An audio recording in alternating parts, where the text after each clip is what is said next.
I stepped out of my house and saw the neighborhood security kicking out my workers. "Construction is prohibited."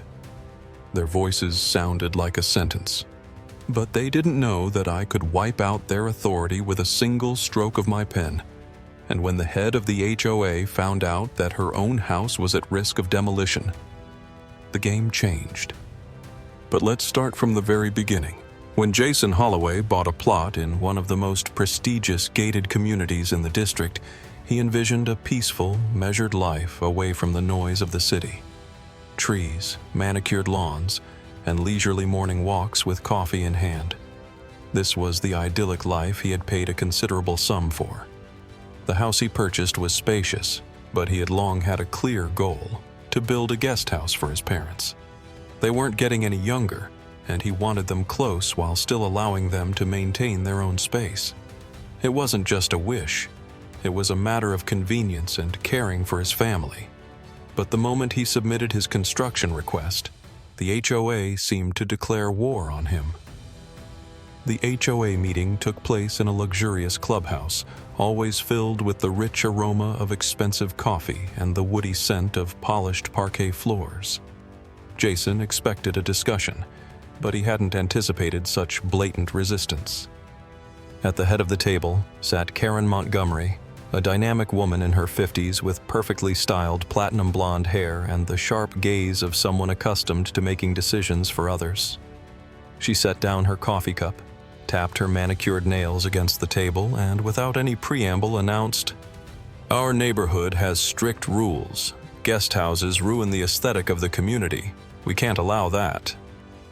Jason frowned slightly. "Ruin the aesthetic?" he repeated, suppressing his irritation. "I'm sorry, but I've studied all the regulations and zoning laws.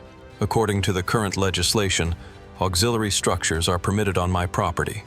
I have all the necessary approvals." Karen tilted her head slightly, giving him an amused look, like an adult humoring a stubborn child. "Ah, approvals," she drawled, not bothering to hide her condescension.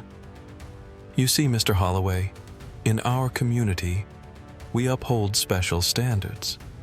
We don't allow new homeowners to make changes that could disrupt the architectural harmony of the neighborhood." "That's ridiculous," Jason sighed, trying to keep his voice level. "Your standards can't contradict county laws." Karen folded her arms and smiled at the other board members. They remained silent, but it was clear they were entirely on her side. Jason could feel it. This decision had already been made, and not in his favor. "Well then, we'll amend the bylaws to ensure your project no longer meets the regulations," she said with a soft smile, but her tone carried an unmistakable cold threat. Jason felt something coil tightly inside him. This wasn't just a rejection. This was deliberate pressure. This was war. Jason tried to appeal to reason, but the HOA merely smirked. He sat at the round table, facing the same people as last time. Karen Montgomery maintained her smug expression, sipping tea from a delicate porcelain cup. To her left sat Tom Reed, a developer, a man who treated land and people as if they were his personal property. "Listen," Jason began, clasping his hands together to keep his anger in check. "I have an official construction permit. It complies with county regulations. You can't just forbid me from building on my own land." Tom smirked and shook his head. "We don't care about the county's permit," he said, leaning back in his chair. "In this neighborhood, we make the decisions." Jason felt a cold wave of irritation rise in his chest. "That's illegal. You can't override municipal authority." Karen crossed her arms and tilted her head slightly, studying him with the air of someone who didn't even need to argue, because the outcome was already decided. "The law?" she repeated with a soft smile. "Jason, sweetheart, you live in a private gated community. Different rules apply here. If we decide that a change harms the look of the neighborhood, we won't allow it to happen. Don't you think that's an abuse of power? No. We think we're protecting our neighborhood from chaos." Jason remained silent, watching these people who so shamelessly trapped him in their web of rules. He understood what was really happening. Karen and her inner circle were afraid of setting a precedent. If he succeeded, other homeowners might start building, renovating, and making changes. And that meant the HOA would lose control. Control. That's what they truly cared about. Within a few weeks, he realized just how far they were willing to go. At first, the fines started arriving. One after another, envelopes stamped with the HOA emblem piled up in his mailbox like curses. Fine for disrupting the aesthetic appearance of the facade, $500. Fine for improper placement of trash bins, $750. Fine for unauthorized parking, $1,200. Jason examined each notice carefully. Every single fine was fabricated. There wasn't a single mention of these violations in the community bylaws, but that didn't stop them. They knew legal battles would take months, and in the meantime, they would bury him under bureaucratic pressure. One morning, as he walked out to his car, he found a note left on the hood.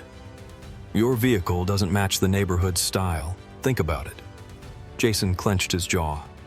His car was perfectly ordinary, a silver SUV, nothing flashy. But he already knew this wasn't about the car. It was a warning. And when his workers finally began preparing for construction, things took an even darker turn. That day, he was at home when his phone rang. "Mr. Holloway, we have a problem." His contractor's voice was tense. "What happened?" "Neighborhood security kicked us out. Said we don't have permission.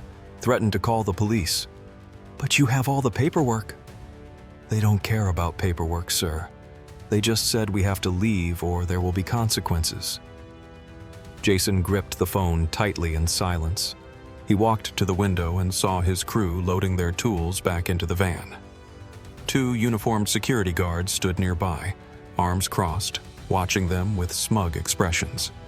Anger burned in his chest, but Jason forced himself to stay calm.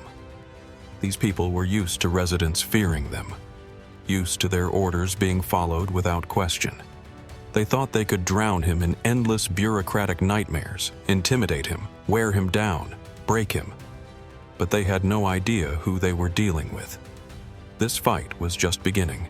Jason sat in the dark, illuminated only by the cold glow of his screen. Outside, everything was quiet. Only the occasional gust of wind rustled the leaves. He exhaled, leaned back in his chair, and cracked his knuckles, flexing his fingers. It was time to play big. They thought they had him cornered. They believed they could write their own laws, and he was just another resident who would either comply or leave. But Karen Montgomery and her lackeys had overlooked one small detail. Jason Holloway wasn't just a property owner. He was the county's chief architect. Every regulation they used to pressure him, he knew better than they did. Every loophole they exploited, he could close with a single stroke of his pen. He opened the official municipal portal and began filing a complaint. Request for an inspection of zoning compliance. Violations detected in the gated community of Glenridge Park. The deeper he dug, the more inconsistencies he found. The HOA prided itself on self-regulating construction matters, but in their obsession with control, they had overlooked their own vulnerabilities. The basketball court? Unpermitted. The elite security gates? Built without proper authorization. Karen's own house? The extended patio encroached past property lines, and the drainage system violated environmental codes. As he logged each violation in the report, he could barely suppress a smirk. Game over. For 2 weeks, life in the community carried on as usual. Residents enjoyed their morning jogs, their pristine lawns, and the illusion of absolute control, until the inspectors arrived. It started with a white municipal vehicle rolling into the neighborhood. Behind it, 2 more cars followed, carrying inspectors. They stepped out with folders, tablets, and cameras, their stern expressions making it clear this was no courtesy visit. News traveled fast. By the time the inspection reached the HOA headquarters, Karen was already standing on the front steps, her fingers clasped together, her smile practiced but strained. "Good afternoon. How can I help you?" she asked, keeping her tone polite. One of the inspectors, a middle-aged man with a professional, detached demeanor, flipped through the documents in his hands. "Karen Montgomery, president of the Glen Ridge Park HOA?" "Yes, that's correct," she replied. Her voice remained steady, but there was a flicker of unease in her eyes. "We've received an official request to review the community's compliance with county zoning laws. According to the complaint, there are multiple significant violations." "Violations?" Karen repeated, her voice faltering for the first time. The inspector nodded and motioned to his colleagues. They laid out documents filled with photographs and spreadsheets. "Unauthorized renovations to the clubhouse, security structures not compliant with approved zoning regulations, unapproved landscaping alterations affecting the drainage system, and of course, your own home. Your backyard patio extends beyond property limits, and your drainage system violates water runoff regulations." Karen's face went pale. "This must be some kind of mistake," she blurted out, smoothing the lapel of her expensive blazer. "We were simply trying to maintain the community's aesthetic." But her voice no longer carried the same confidence. At that moment, Jason stepped closer. He had been standing slightly apart, watching the scene unfold with calm detachment. When Karen's eyes met his, realization flashed across her face. Him. It was him. Her lips pressed into a thin line as she stepped forward, lowering her voice. "This was your doing, Holloway?" Jason tilted his head slightly, his expression unreadable. "Maybe you should focus on following county laws instead of making up your own," he replied, his voice even and cold. He watched as her fingers curled into fists, watched as the perfect mask she wore cracked, revealing the panic and anger beneath. She was used to controlling people, but this time she was the one being controlled. Now she knew exactly who she was dealing with. The HOA didn't admit defeat immediately, but eventually they had no choice. The municipal authorities' intervention was devastating. The list of violations in the community only grew, and the fines kept coming like a tidal wave, washing away the last remnants of their arrogance. Karen's attempts to appeal to the community's special standards led nowhere. The county court was ruthless. If the neighborhood wanted to remain private, it had to comply with the law, and that meant all their ridiculous restrictions had to be revoked. Karen tried to salvage the situation by calling an emergency board meeting, but even her closest allies had lost the will to fight. Fines, lawsuits, threats of contract cancellations. The pressure was too much. In the end, the HOA retreated quietly. The fines were paid. The construction ban was ruled illegal. And Tom Reed? Instead of managing new developments, he was now busy dealing with lawyers, facing a lawsuit for zoning violations and illegal land resales under shady schemes. Jason? He simply took it all in stride and began construction. When the first workers stepped onto the site, Karen appeared, as if on cue. She walked slowly, as though trying to mask her hesitation. Gone was the authoritative stride and the condescending expression Jason had come to expect. Instead, the woman standing before him now was someone clearly struggling to maintain composure. Her smile was polite, but in her eyes he saw something almost like a plea. "Perhaps we could reconsider our disagreements," she began, clasping her hands in front of her. Jason barely looked up.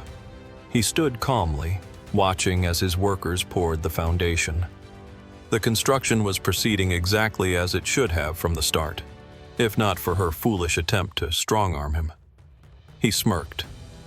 "Oh, I think we've already settled everything," he said with a slight tilt of his head. Karen blinked. Her fingers tightened slightly, but she quickly composed herself. She understood. Her power was gone. Jason was no longer under her control. No fines, no threats, no so-called community standards could restrict him now. He watched as she hesitated, as if about to say something else, but then she simply nodded and turned away, masking her frustration with perfect posture. He didn't stop her. Karen? She never tried to control Jason again, because now she understood. His authority far surpassed hers.